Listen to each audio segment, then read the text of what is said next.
You got into the safety business because you wanted to protect people, but somewhere along the way the job started controlling your time, your schedule, your priorities, even your income potential. What if the expertise you've built over the years in the field can give you something more? More freedom, more control, more ownership of your future. I'm Sheldon Primus, the author of 7 Steps to Starting a Profitable Safety Consulting Business and the host of the Safety Consultant Podcast, with more than 350 episodes helping safety professionals become consultants and grow their career. Consulting changed my life. In fact, I'm a full-time RVer, and one consulting contract paid for my home I live in today. Now, I help safety professionals build their own consulting practice through bi-weekly coaching calls, accountability, and personal guidance. But this program isn't for everyone. Start with the Consultant Readiness Audit at sheldon.coach. What if everything we thought we knew about safety was just interference? From the host of the Rated R Safety Show and the founder of Safety FM comes the complete Signal Transmission Trilogy, now available in one powerful edition. Safety, in my opinion, the book that started the conversation. Safety Mutation, where the boundaries of culture, systems, and belief begin to break. And now, Safety Transmission, the final piece of the signal. For the first time, all 3 books are together in one volume. The Signal Transmission Trilogy, Complete Edition. This isn't just about compliance. It's about consciousness. It's about decoding the way we think, lead, and live, inside and outside the system. Whether you've been following the signal since the beginning or you're just now tuning in, this is the version to own. Search Signal Trilogy on Amazon or visit safetyfm.com to get your copy now.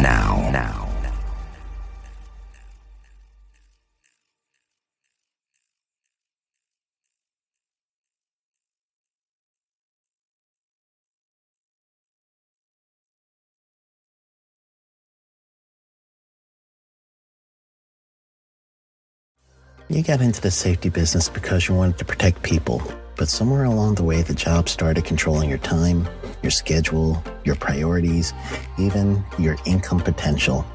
What if the expertise you've built over the years in the field can give you something more? More freedom, more control, more ownership of your future. I'm Sheldon Primus, the author of 7 Steps to Starting a Profitable Safety Consulting Business and the host of the Safety Consultant Podcast, with more than 350 episodes helping safety professionals become consultants and grow their career. Consulting changed my life. In fact, I'm a full-time RVer, and one consulting contract paid for my home I live in today. Now, I help safety professionals build their own consulting practice through bi-weekly coaching calls, accountability, and personal guidance. But this program isn't for everyone. Start with the Consultant Readiness Audit at sheldon.coach. What if everything we thought we knew about safety was just interference? From the host of the Rated R Safety Show and the founder of Safety FM comes the complete Signal Transmission Trilogy, now available in one powerful edition. Safety, in my opinion, the book that started the conversation. Safety Mutation, where the boundaries of culture, systems, and belief begin to break. And now, Safety Transmission, the final piece of the signal. For the first time, all 3 books are together in one volume. The Signal Transmission Trilogy, Complete Edition. This isn't just about compliance. It's about consciousness. It's about decoding the way we think, lead, and live, inside and outside the system. Whether you've been following the signal since the beginning or you're just now tuning in, this is the version to own. Search Signal Trilogy on Amazon or visit safetyfm.com to get your copy now.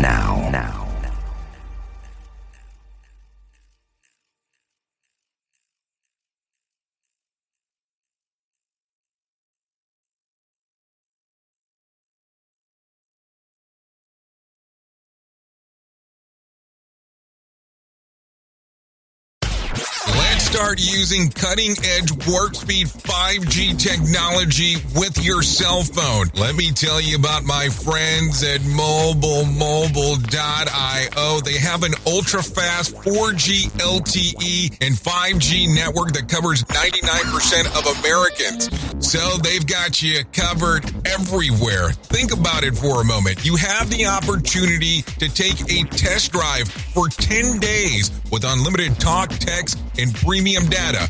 What is premium data? Premium data is an allotment of a cellular data that you receive from a higher priority on the network. You won't get throttled like you will with some of those, non-brand service providers. To find out more information, all you have to do is go to mobilemobile.io. That's mobilemobile.io to start your 10-day free trial.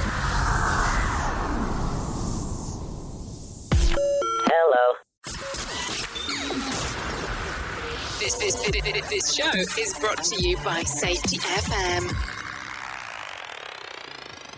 Well, hello, and welcome to another edition of The Jay Allen Show. We are coming to you live from the Safety FM studios. Hopefully you are off to a fantastic start this week, and everything is moving and grooving the way that you want it to. So thank you for everyone who's come out, take a listen to what the heck we have going on here. I'm going to tell you, today we're going to go down a totally different path than what we normally do. And we're going to have a conversation today that's more than just about safety, that it's more than just about a human being, that it is more than what your standard conversation is. So today I have the opportunity of speaking to Steven Taibbi. For more than 25 years, Steven Taibbi was a producer, director, and director of photography for Steven G. Taibbi Productions, a television production company, and a contributing editor at Videography magazine for 10 years. He also wrote articles for multiple magazines. He's written television scripts, TV and radio commercials, and was a lyricist for a songwriting team. He went on to be the vice president of Transplant Speakers International and is now a public speaker and a photographer. Steven Taibbi is also an author, and he is definitely a walking miracle. And that's where our conversation is going to focus on today. So sit back and enjoy my conversation with Steven Taibbi on The Jay Allen Show. Safety FM. Changing safety cultures, one broadcast and one podcast at a time. No. I go back and I'll do an edit into it, but I need to know. Tell me the story. I mean, I say edit. I should almost say I'll do a cut in, but you've been going through cuts for all your life. Let's start off with that. Are we recording now? Oh, we're always recording. Oh, okay. All right. So, well, you want me to go into my story, you said? Oh, go right ahead. Go. That's what we're here for. I think you have such an intriguing and interesting story. I mean, I saw the small clip about your book, but even before we get into the book, there's so much to the story, and it's such a rich and detailed story that I would just love for you to cover it with the audience. Okay. Well, to start off, and I'll just give like a little peanut-sized version of the basic story. I was born with something called Holt Oram, Holt, Oram, like Utah. And it's a syndrome. And it comes as a triad of birth defects. And those are nervous system, venal system, and the skeletal system. And in the skeletal system, that's where it first shows up, of course, when you're born. And you have, and I came with crooked thumbs. I actually don't have thumbs. I have 4 index fingers. Now, that could have been where my hands ended in a point and 3 fingers. It could have been where my wrist ended in a point. It could have been where my elbow rested in a point. But I had it with the thumbs, which is mild. But nobody knew what Holt Oram was then. They didn't find Holt Oram until like the 70s or something around that area, I think. The nervous system, I'm wired differently than most people. And that shows up sometimes in operations and things. I have what they call a cookie bite hearing loss from that. When I rub my eyes, they squeak, and other odd little things like that. But the ones that they didn't know about at birth, and by the way, this also had me have 3 minor operations the day I was born. So they've been cutting into me since the day I was born. Um, so when I was 5, I was sickly, I was blue, cyanotic. And my mother was a nurse, and she was running around doctor to doctor trying to get somebody to listen to her. She knew something was wrong. They didn't. She finally found a doctor who would listen. And they found out that I had an extremely enlarged heart. And what I really had was what they called back then a hole in the heart, or ASD, atrial septum defect. Back in 1958, when I was diagnosed and had my first operation, the survival rate for ASD repair was 50%. And of course, it was major open heart surgery. That was the cutting edge surgery of the day. And so my parents went in for that operation with me. And when they did the operation, they found that I had 2 holes in my heart. And they couldn't repair them both at the same time because they didn't think I was strong enough. And they found a vein that was plumbed backwards. So they sent me home after repairing only 1 hole, hoping I would gain enough strength to have survived the second operation. Now, here's the real kicker. My parents had already been told I had well under a year to live when I had the first operation. And now they were telling my parents I had maybe a year to live for the second operation, and they waited a year. At the end of that year. But hold on. Let me ask a strange question here. What is your survival rate if they opt not to give you the surgery? If they say, okay, we're not going to do it before they even find out about the second hole in your heart? It's death. Okay. Yeah, it's a bad ending. It's the one I've been trying to avoid all my life, actually.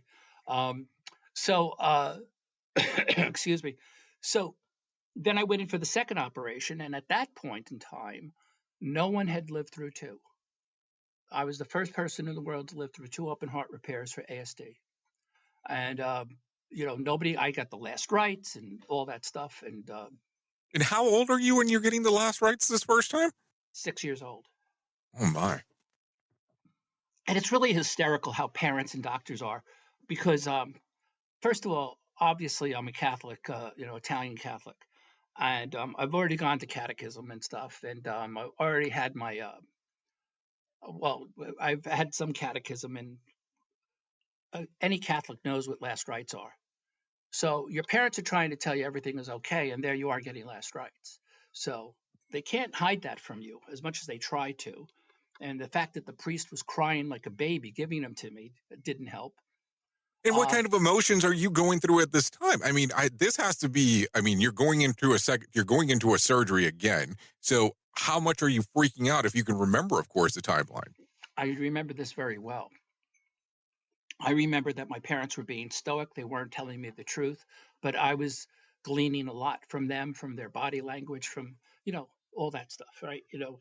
Children aren't given the credit they deserve for, I may not have known words, but I knew what they were doing. I knew, you just know. I knew I was in a fight for my life. I knew it the first time. And I just developed strategies on how to deal with it. I developed my first strategy in my first night in the hospital when I was 5, and that was I was disassociating, and I was still using that strategy when the priest was giving me the last rites. I was finding every excuse to giggle and laugh as he put the oils on me, and that was what made the priest lose it, because I was acting like nothing was wrong, and I couldn't allow anything to be wrong, because in my head, I knew, even at the age of 6, that if I allowed a crack in my foundation, I wouldn't survive. I don't know where I got that from, but I did. You knew exactly what I was going to ask you next. What was that? You already answered. I was like, how did you develop that? But if you're not sure on how you did it, but hey, at least you know that that's the way to go about it. I can tell you this. I'm not like a Catholic in the least. I'm very spiritual, but I don't go to church. I think I'm more spiritual than most people who go to church are. I've always felt this connection. I've always felt this thing where something else was helping me all along. I call it divine intervention. Mm-hmm. And I feel like divine intervention was guiding me even at that age. And I was just listening to it. Okay. So so as you're going through this divine intervention and it's leading you, so you're going through the process. We know you survived it because we're having the conversation now, but you come out of second surgery. What happens next? Well, I had the surgery, and like it was groundbreaking. Like I said, I was the first one to live through it. But the doctor said that maybe I'll make it to 10. I was 6. And that's what my parents were told, was they'd be lucky if I saw 10. They never told me that, but I knew that they were told something like that just from the way they acted. But my parents did something very smart. They insisted that I not act like a sick kid. I wasn't allowed to be sickly. I had to do everything every other kid did, even though I couldn't a lot of the times, but I had to do everything. And I think that was a very smart thing, because that bolstered me to be able to fight it too.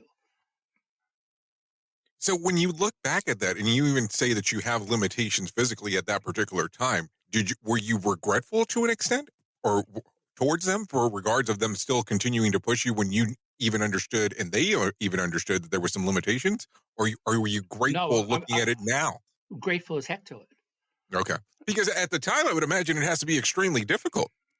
It was, but I wasn't allowed to wallow in it, and they wouldn't wallow it, and they just acted like I was normal. The one thing that it did kind of screw me up with, and it did, because I was in the first grade in my second operation, Okay. and when I came out of that, I went from being in a ward with children where you saw children leave and never come back, and they didn't come back because they went to a different room. They didn't come back because they were never coming back.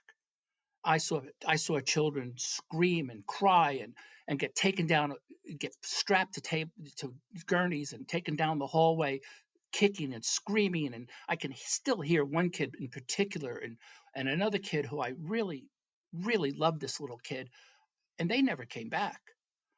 And I went from the horror of the hospitals in the 50s, which they were. I mean, they're nothing like they are today. And children, I was in a ward. I was in a ward of 16 children. Uh, it's completely different today. And I came back from hospitals were extremely institutional and treating children like they were, they didn't know any better. You didn't have to tell them anything. Nobody told you anything back in those days. You were just left on your own devices. And I went from that hospital reality, bam, into school, where no one else had experienced what I had experienced. No one else had any idea what death was. No one else had watched people who were in the bed across from them never come back because they had died that day, or the person at the end of the hall, at the end of your row, who you loved as a friend, not come back because they died that day. Um, and that reality switch was really difficult. Well, and let me ask about that, because at that age, in kindergarten and first grade, most kids are still talking about cartoons. You already have this interaction with death. I mean, that's exactly what happened when people that you know have passed away. How was your interactions at this time? Because it has to become such a difficult conversation even at such a young age. Well, I never had the conversation. Nobody ever acknowledged it.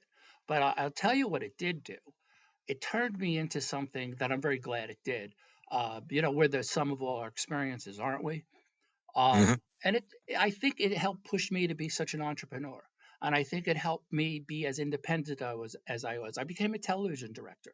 I mean, I was always self-employed.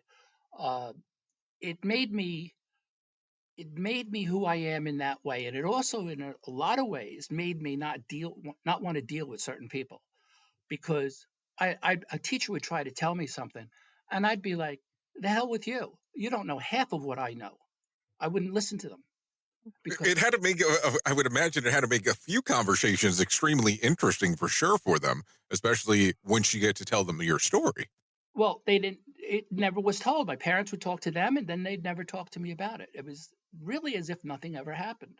That is crazy. That's crazy in my mind as you bring this up. So let me ask the strange question then. At what time do you find out then that you're not supposed to make it past the age of 10? I mean, if you don't know this at 6, you pass the age of 10. At what point are you told in your life, hey, you weren't supposed to make it back then? Well, I had an inkling that something was up because of the way my parents were reacting and everything. Just like I said, you could glean. Hmm. But then I changed.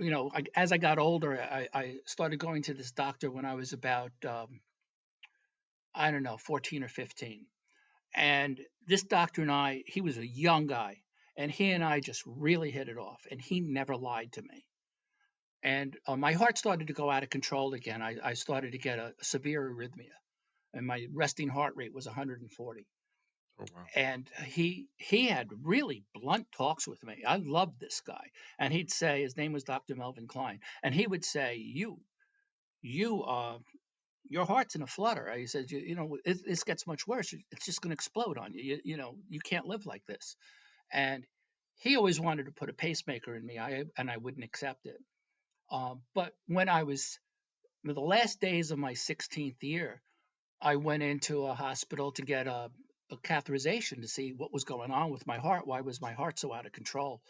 And they found that there was no disease process, there was no any kind of damage. So they decided to cardiovert me. I know you know what that means, but for those of who don't, it's doctor talk for we're going to electrocute you. And I'll never forget this. I'm in the cath room, and the doctor comes to me, and this is really interesting because I was 16, just a few days short of 17, and the doctor asks my permission. They didn't ask my mother; they asked mine. And as far as I know, they never left the room to ask my mother. And the doctor says to me, "We have to cardiovert you, and that means we're going to put a plate on your back and a plate on your chest, and we're going to shoot you with electricity, and we're going to stop your heart. And the hope is that we give it a few seconds to rest and find itself again." They were hoping to reconnect with the heart rate center, and we zap you again and bring you and start your heart up again. And then the doctor goes, "Of course, there's this slight, small chance that it won't start up again. That's the risk you have to take." So I'm laying on this table. What are you going to do? What are you going to say? You're going to say no? So What I'm amazed about is that they're interacting with you, with your parents there, and it's like it's really your decision. So well, what do you do? my parents weren't there. It was me alone. Oh, they weren't there at all. Oh, No, okay. it was just me in the operating room with them. Oh, wow. Okay. So then That's all of a that's sudden, what I boom. thought was amazing was that they were Mhm. talking to me. You know, Right. Oh, I thought you meant that they were talking to you, but they were still there. But no. I'm totally misunderstood that then. I'm sorry I wasn't clear, Mhm. but it's uh, no, it was just me in the operating room with the doctor, a doctor I'd never met before, and you know who was really good with me, and I respected that he was that way with me. But again, what are you going to do? Say no? But you got Of to course not. Of right. course not. So, Yeah. so I'm imagining you said yes because we are here years later. So you go through that. What happens then? So Well, they shock your heart. they knock you out to do that. They have to Hmm. knock you out to do that because you're awake during the cath, as you know, and Right. and I wake up in a room next to next to an EKG monitor, and there's my heart rate at 84 from 140. So they put me on a medicine called quinidine, and which is supposed to help regulate your heart back then. That was a big medicine, big blockbuster new technology medicine back then, and it turned out I was allergic to it. So on my 17th birthday, it gave me a heart block incident. It electrically stopped my heart, and I had an out of body experience and the whole thing. And that was a lot of fun. And that was my best birthday ever, actually. Oh, I guess that's one way to put it. Well, it was. It really was. I got to see things and learn things and understand things. Uh, you know, that cemented something for me. That Okay. cemented that I'm mortal. That cemented that I was going to chase life with a hammer. That cemented that I was going to do what I want to do, and period. That's it. I'm doing what I want to do. I'm going to have the career I want. I'm going to have the woman I want. I'm going to have the life I want. And I don't care what anybody else says. That cemented that perfectly for me. Okay, so that cements it at the age of 17. A few moments ago, you spoke that you were able to become a director and so on. How many years are we talking down the road from 17 to when you really start going hardcore after what exactly you want? That day. I just thought, first of all, I started living like I have to say that I was a director for a long time. Take from this what you will, but I didn't get married for a long time. I didn't get married until I was 37. Um, I was just chasing life with a hammer. I became a pilot. I was flying. I had my own glider. I had a camper out at the airport where I would spend as much time out there as I could with my airplane and with my friends who flew.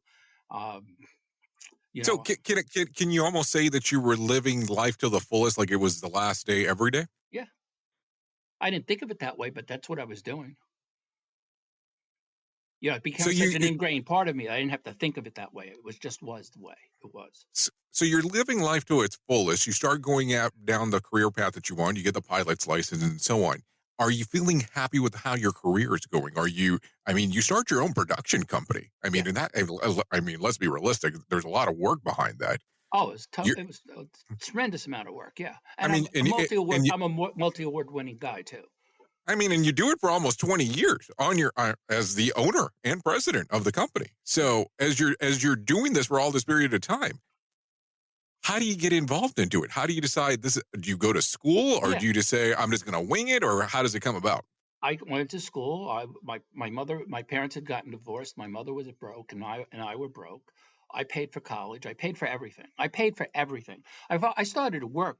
I started working when I was 13. I have an extremely strong work ethic, and my parents stopped giving me an allowance when I turned 13.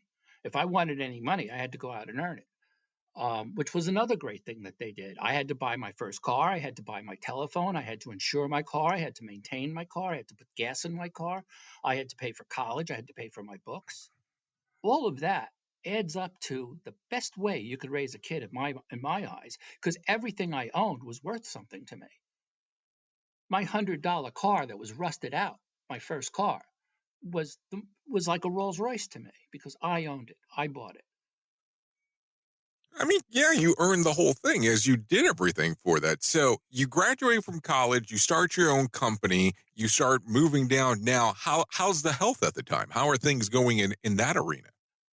Not great. Because after I was 17, I was told that, okay, I wasn't supposed to get through past 10, but I got past 17 and that. But my doctor told me, you'll be lucky if you make 30. This is The Jay Allen Show. Hey, have you ever wanted to hear what's going on around in the world of safety and you're not able to do so? Have you ever wanted to take a listen to what exactly is going around in the world of safety? What if we called that thing Around the Safety Pod? And we told you month over month what is happening in the mix. Would you care to know? What would it be worth to you? Now, here's the fun part. Besides that you can find out exactly what's going on inside of the world of safety, there's also other information available there. Stuff that you can start using as early as today. How about you give us a look? Go to our website, safetyfmplus.com. That's safetyfmplus.com to find out what exactly is going on inside of the world of safety, around the world of safety, and inside of the world of safety. And don't forget to tell them that Jay Allen sent you. I'll see you on the other side. Make sure to join the revolution. And we are back on the Jay Allen Show on Safety FM. These doctors are not, they're always against you. It sounds like they're always giving you odds that you don't want to hear. And it sounds like you want to continuously prove them wrong. And you have a pretty big reason to. Yeah, so, I think so that's part of it. So 30 is the new number now. So then all of a sudden you're thinking, okay. So I didn't think I'd make 30. I never thought I'd get to 30. Neither did any of my friends.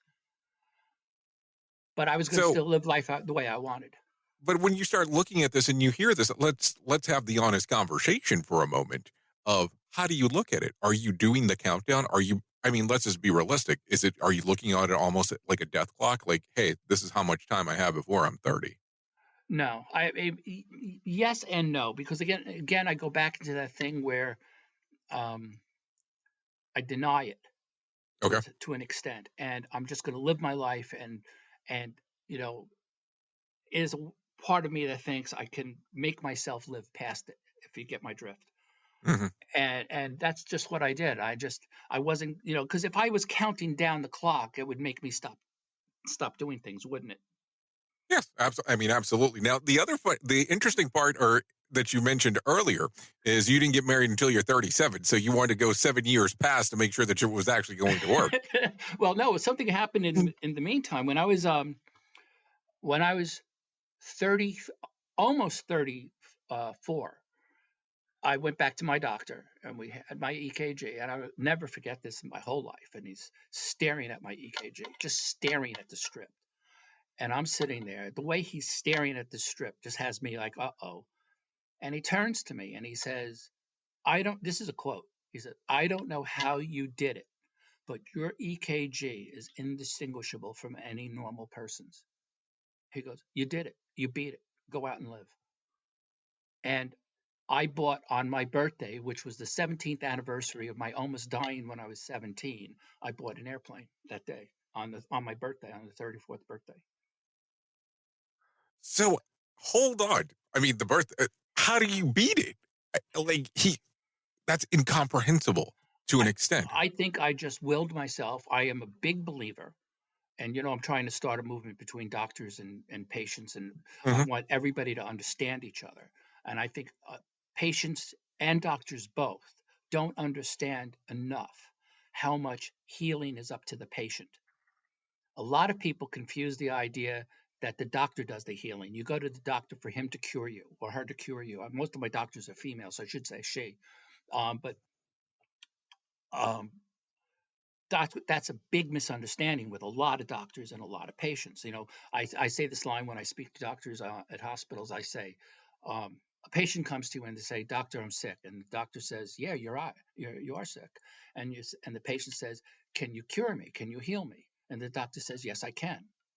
Who's wrong in that conversation, Jay? That's the great question, because I always go back to that movie Malice. Do you remember that older movie? Are you familiar with it? I am, yes. And he uses that line where he says that he's essentially a god because people put their life in their hands. So I always think about that, which is a terrible question to ask people. I think that the doctor's wrong in it, if I'm being honest here. They're both wrong. They're both wrong. And is that when you start thinking right there on that spot It's of just, grateful guilt? I mean, do you start thinking about it that early in? oh, yeah. I thought I was thinking about how much the patient is involved early in. See, this is the thing, doctors, and believe me, I owe my life to doctors. How do you think I think about doctors? I mean, you can only think I think about doctors one way, right? I mean, I revere doctors. I love my doctors. Doctors saved my life, but they did. Like when you buy a bottle of bacitracin, it says it promotes healing. It doesn't heal; it promotes it. And that's what doctors do, and nurses and hospitals. They promote healing.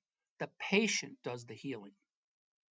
If I'm in a So, car, so, so if I'm, you almost are saying then that we look at healing incorrectly inside of the way that the Western society and the Western world looks at stuff. I guess Because you could Mhm, call that more towards an Eastern medicine thing, but I don't think of it mhm. as that Eastern or Western. I just think of it's correct that it's the patient that does the healing. Okay. So where does medication fall along in those lines from your point of view? Medicine, doctors, operations, hospitals promote healing. The Okay. patient is the one that does the healing. So if I'm in a horrible car accident and doctors put me back together again and they do everything properly, I could still die if my will isn't there. Isn't it true? If I'm not going to, That right? If mhm, I'm not going to fight, I'm not going to live, right? that's normally how it ends up working. Right. So that means that the patient has to understand that their responsibility in being the patient is that they have to be the ones fighting and healing. And that's Well, I mean, I almost look at this as we're having this conversation that there is some gamification then based on how you're saying this in regards of healing.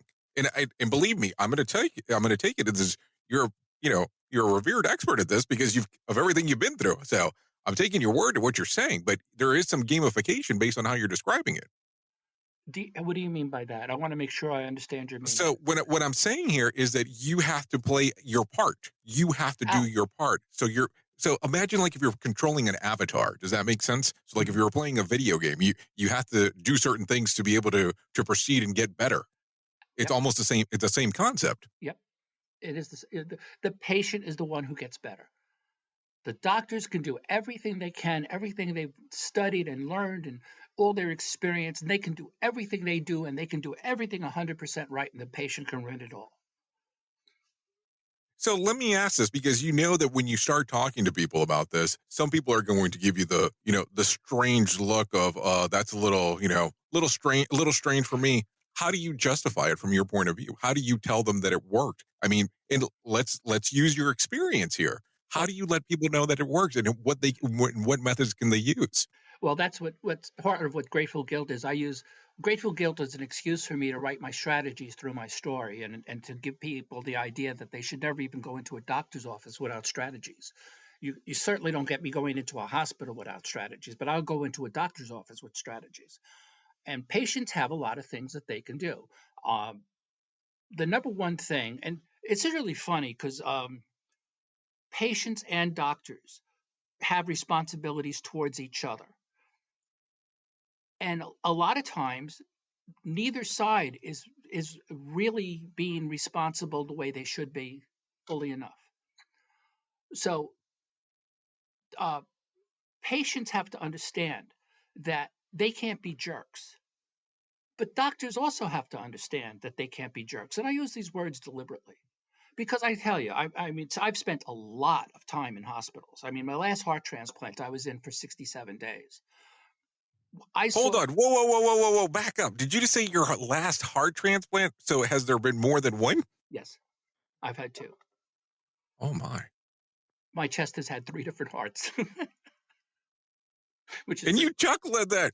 I do. Wow, wow, wow. But humor is the best medicine. Sorry for interrupting. Please continue. No, it's that. That's. I'm just saying that I've seen patients be monster jerks to doctors and staff. It's unbelievable how bad they can be. But I've also seen doctors be monster jerks, and that's my number one rule in a hospital: don't be a jerk. Whether you're a doctor or a patient, don't be a jerk.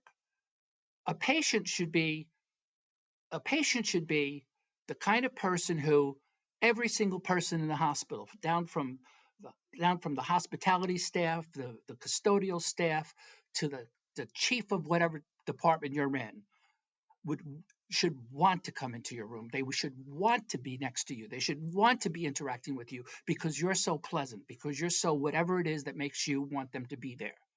That's the number one thing a patient has to do.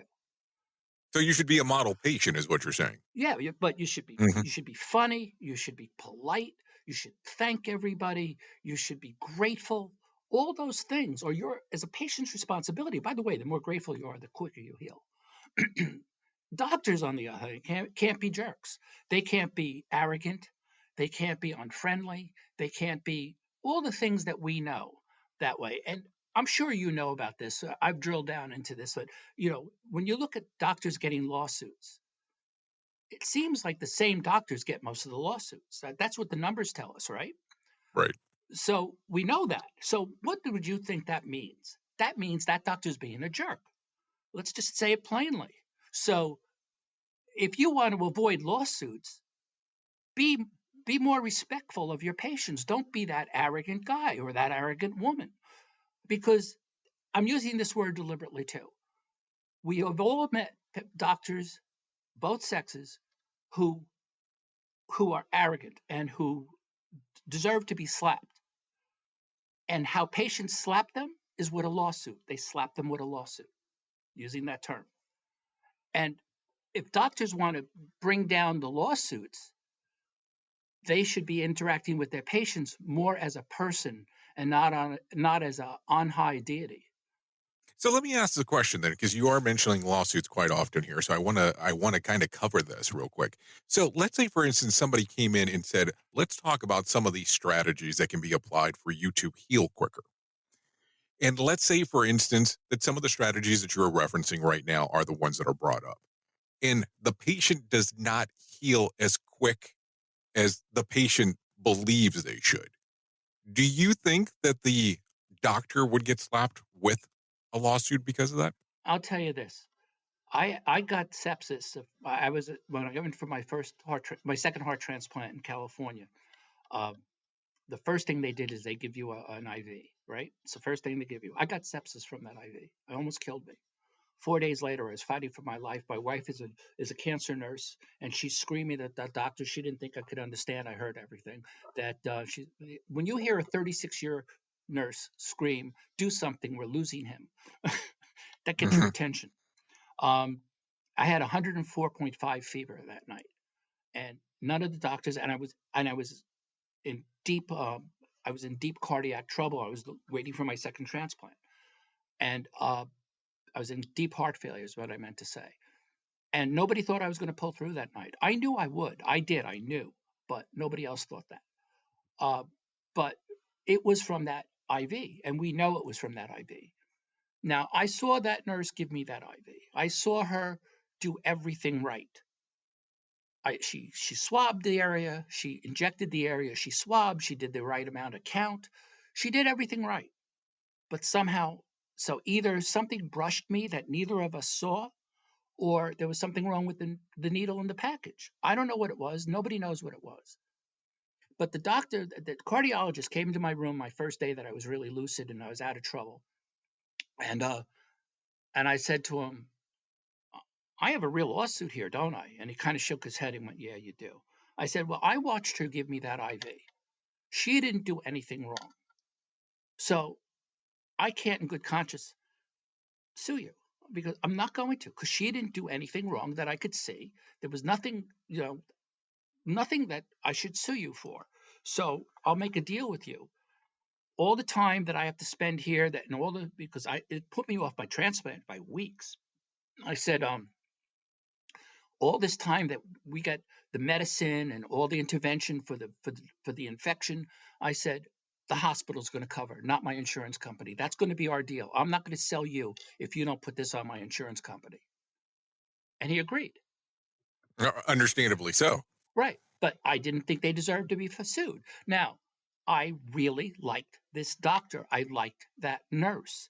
That had a huge impact on whether or not I was going to sue them.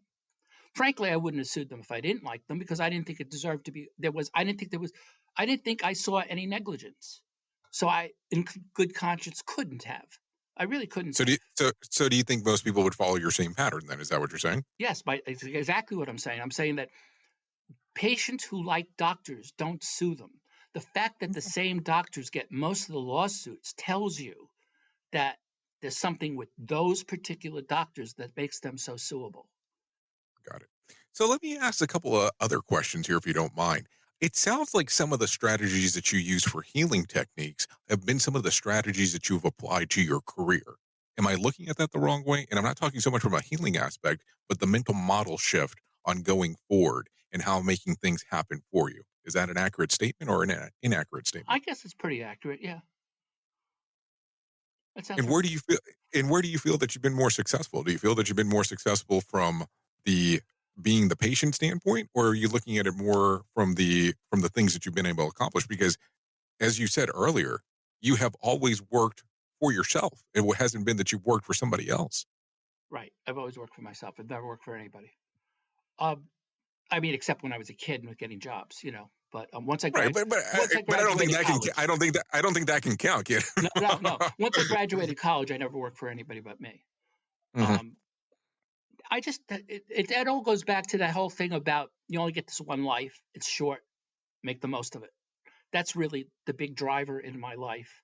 My work ethic just makes me work harder at that. Uh, you know, uh, I think that that's really what does it. I mean, I've just always been one who likes to do things as well as I can do them. I always strive for my own excellence.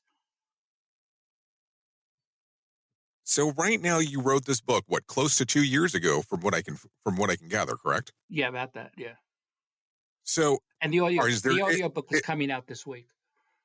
Oh, okay. Very good. Very good. Is there a will you be doing a continuation to the book?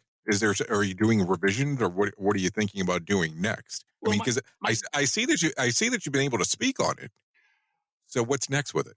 well, I'm actually really thinking of starting a podcast about Okay. this whole patient doctor thing, and basically for the patients and what they should do, and strategies that they can use going into the hospital. Because I've had when people are going to the hospital, I've had people come to me and they tell me things, and I almost yell at them. because they're being such dopes, because they're being jerks. They're going back to that word. And as you can tell, I'm a very direct guy. In television, there's no room for politeness. So I've got. I know. So I still have that television ethos that you say things directly because there's no time to be otherwise. But I have had more people come back to me and say, I listened to what you said and I did what you said in the hospital, and darn, Steven, it worked. I can't believe how much what you told me worked. So I think that that makes me think that if I did a podcast of some kind or something like that, that I could really help a lot of people. Well, that's really what my aim is at this point in my life. I'm 67 years old, close to 68. I wanted, the book was written for the same reason. I thought it could help a lot of people. I use my story, but my story is the analogy to get out the points. And it is a fascinating story. I mean, it is, and it's in the fact that I am the first person in the world to live through two. I have two heart transplants. I've had 4 open heart surgeries. I've been told I have a year to live 3 times to my face, twice to my parents. So it's a fascinating story. I like to think it's funny. It's a good book. I've been told it's a good read. It's a 5-star on Amazon. It was an Amazon bestseller. I'm very proud of the book. I was a writer in television too. I've been a writer all my life. So having a well-written book behind me is something I'm very proud of.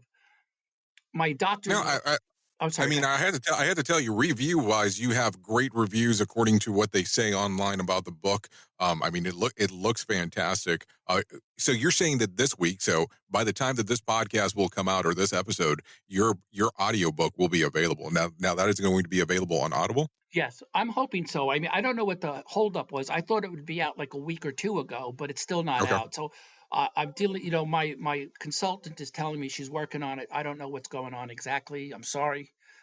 That's annoying to me, but it'll be out within the next week or 2. I can't be, if it's beyond 2 weeks, somebody's going to hear about it. So let me ask you, how do you come up with the concept of puppy duck production? Like, where does that come about? I mean, you had your own company under your own name. Yes. And then all of a sudden you changed it a few years later. Why did you decide to do the puppy duck? Because I had a German Shepherd named Juanita, who was a dog I adored. And I used to call her Puppy Duck. And I always promised myself that one day I would name something after her. So I named it after her. That's really nice. That's why there's a German Shepherd as the logo. Okay, that makes sense then. Because I was like, Puppy Duck sounds like a very interesting name, so I knew there had to be a pretty different story inside of there, and that's for sure I used to do this thing with her where I sang a song about. I made up a song for Puppy Duck for her, and she used to dance to it, and just having that as a memory for her. That's why I did it. Very nice. Now, Steven, if the audience wants to know more about you and your book, where can they go to find out more information? Well, my website is down at the moment, but it's going to be at Steven G. Taibbi. The Grateful Guilt website is up, but it's not. I'm very bad at that stuff, to be honest with you. Most of the people go to my author page on Facebook, and the book is available. Barnes & Noble has it, I've been told. It's on all the book-selling places on the web, and the audio book is coming out on Audible. So the website situation is going to be completely redone soon. Okay. Well, Steven, I really do appreciate you coming on to the show today. Well, I really appreciate you having me. I really do, Jay. Thank you so much.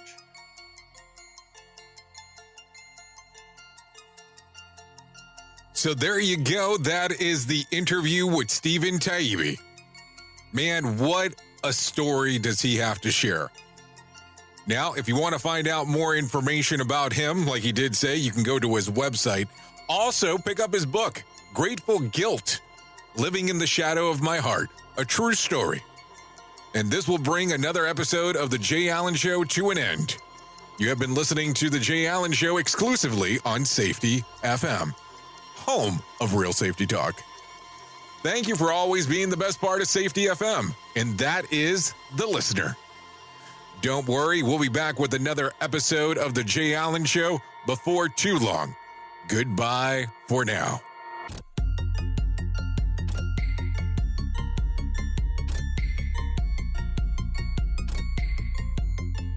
Want more of The Jay Allen Show? Go to safetyfm.com.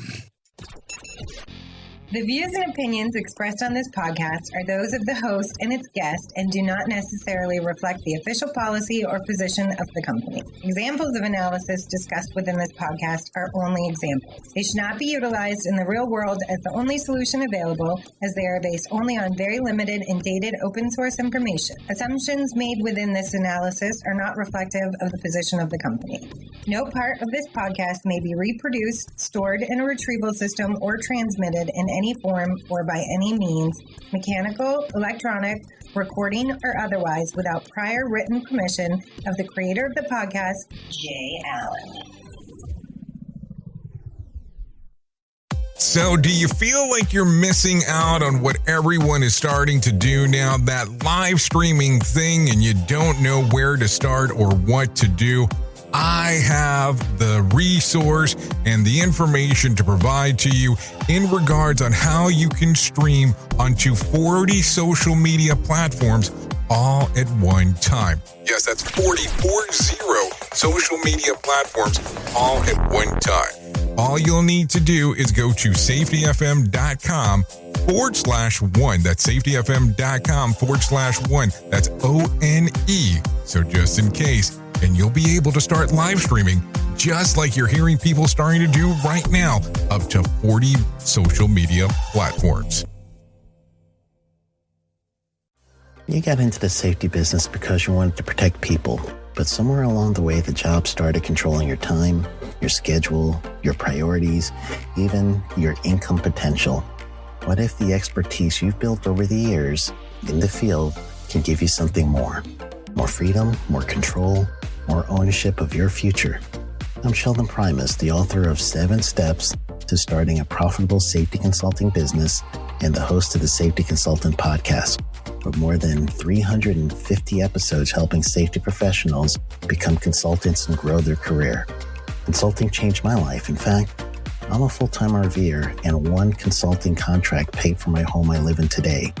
Now, I help safety professionals build their own consulting practice through bi-weekly coaching calls, accountability, and personal guidance. But this program isn't for everyone. Start with the Consultant Readiness Audit at sheldon.coach. What if everything we thought we knew about safety was just interference? From the host of the Rated R Safety Show and the founder of Safety FM, comes the complete signal transmission trilogy, now available in one powerful edition. Safety, in my opinion, the book that started the conversation. Safety Mutation, where the boundaries of culture, systems, and belief begin to break. And now, Safety Transmission, the final piece of the signal. For the first time, all 3 books are together in one volume. The Signal Transmission Trilogy, Complete Edition. This isn't just about compliance. It's about consciousness. It's about decoding the way we think, lead, and live, inside and outside the system. Whether you've been following the signal since the beginning or you're just now tuning in, this is the version to own. Search Signal Trilogy on Amazon or visit safetyfm.com to get your copy now.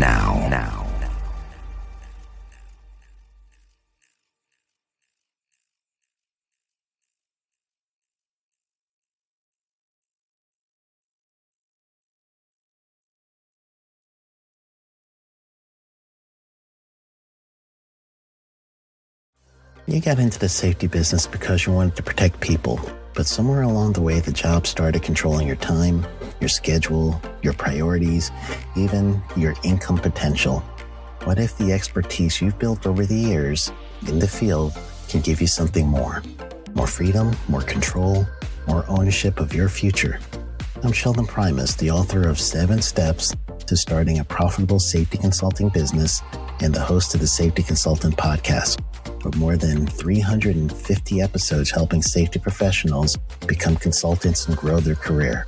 Consulting changed my life. In fact, I'm a full-time RVer, and one consulting contract paid for my home I live in today. Now, I help safety professionals build their own consulting practice through bi-weekly coaching calls, accountability, and personal guidance. But this program isn't for everyone. Start with the Consultant Readiness Audit at sheldon.coach.